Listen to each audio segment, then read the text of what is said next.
Les véhicules attribués aux bénéficiaires, vous êtes les seuls habilités à conduire ces véhicules. Ce sont là les propos de la directrice provinciale de Taxi Gab à l'adresse des 20 bénéficiaires de l'édition spéciale Octobre Rose du programme Un jeune, un taxi porté par le numéro 1 Gabonais. Sauf qu'à moins d'une semaine de leur mise en service, la TG, entendez Taxi Gab, suscite déjà la polémique. En effet, quelques heures à peine après leur remise officielle, quelques-uns de ces véhicules ont été aperçus dans la ville entre les mains de conducteurs masculins, conjoints, proches ou amis des récipiendaires, en violation manifeste des conditions fixées par la société Taxi Gab.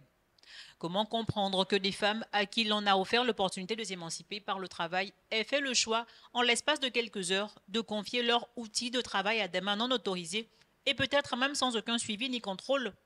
Assistons ici à un manque de responsabilité, une incompréhension des enjeux ou à une volonté délibérée d'ignorer les accords d'un contrat.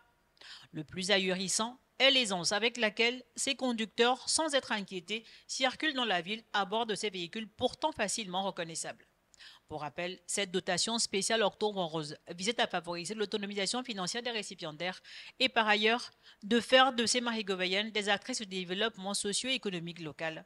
Une initiative porteuse d'espoir, censée symboliser l'engagement de la première dame Zita Oligui Nguema en faveur de la promotion de la femme gabonaise à travers l'entrepreneuriat.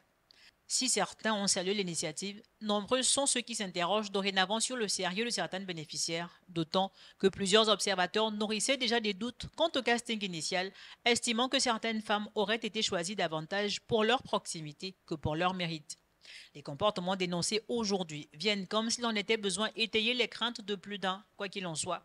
Une réaction de la société Taxi Gab est désormais attendue afin de rappeler à l'ordre les bénéficiaires fautifs et de réaffirmer la rigueur qui encadre cette action, car au-delà du simple manquement, c'est la crédibilité même de ce projet soutenu par la première dame qui se joue à travers les comportements de celles censées en être les ambassadrices. Affaire à suivre.